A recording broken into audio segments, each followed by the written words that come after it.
আসসালামু আলাইকুম। আমার হাতে বাজারের ব্যাগগুলোর কারণটা আমি একটু পরে বলছি। ওইদিন বাসাতেই ছিলাম, তো ইফতারে একটু ভালো মন্দ খেতে ইচ্ছা করছিল। বিশেষ করে আমাদের এই পুরান ঢাকার এই জায়গাটাতে একটা বেশ ভালো বাদামের শরবত পাওয়া যায়, একটা ভালো হালিম আইটেম পাওয়া যায়।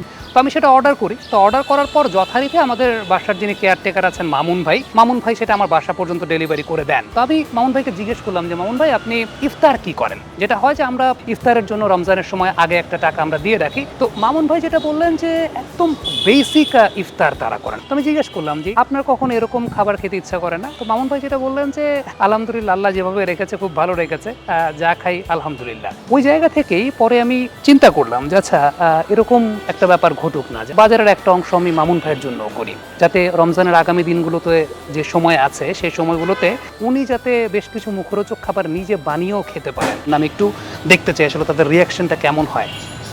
মামুন ভাই কই কই গেছে? দোকানে গেছে? কখন গেছে? এটা হচ্ছে আমাদের নজরুল ভাই। এইটা হচ্ছে আপনার আর মামুন ভাইয়ের জন্য।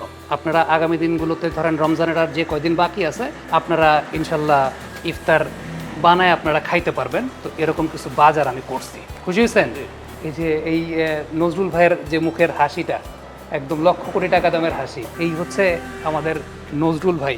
একটা বিষয় লক্ষ্য করে দেখেন আপনারা, যদি আবার আমরা যদি ফুটেজটাকে রিওয়াইন্ড করে একটু চালাই, যে নজরুল ভাই যে হাসিটা দিয়েছিলেন, মানে ওই হাসিটা আসলে একটা লক্ষ কোটি টাকা দামের হাসি। আপনি সেই হাসি আসলে কোনো মূল্য দিয়ে হয়তো বিচার বিবেচনা করতে পারবেন না। তবে আসল কথায় আছি, বর্তমানে আমাদের সমাজে আমরা পজিটিভিটির ব্র্যান্ডিং আসলে খুব কম করি। এই পুরো ঘটনাটা অনেকের কাছে শো অফের মনে হতে পারে, কিন্তু আমি এটাকে একটু ইন্সপিরেশনাল দৃষ্টিভঙ্গি থেকে দেখতে চাই। না, আমাদের দেশে তো আমরা এই ইন্সপিরেশনাল ব্যাপারগুলো খুব মিস করি, এগুলোর ব্র্যান্ডিংটা খুব কম হয়। একটা আহ্বান আপনাদের জন্য জানাবো, যারা এরকম দেশপ্রেমিক, অর্থাৎ যারা মানুষের মুখে হাসি ফোটাচ্ছেন, তাদের কোনো ইনসিডেন্ট, তার কোনো ভিডিও, তার কোনো ছবি যদি আপনাদের কাছে থাকে, সেটা আপনারা আমাদের কমেন্ট বক্সে পাঠাতে পারেন #দেশপ্রেমিক কথাটা লিখে। কারণ অন্যের মুখে যিনি হাসি ফোটাচ্ছেন তিনি তো দিন শেষে দেশপ্রেমিক।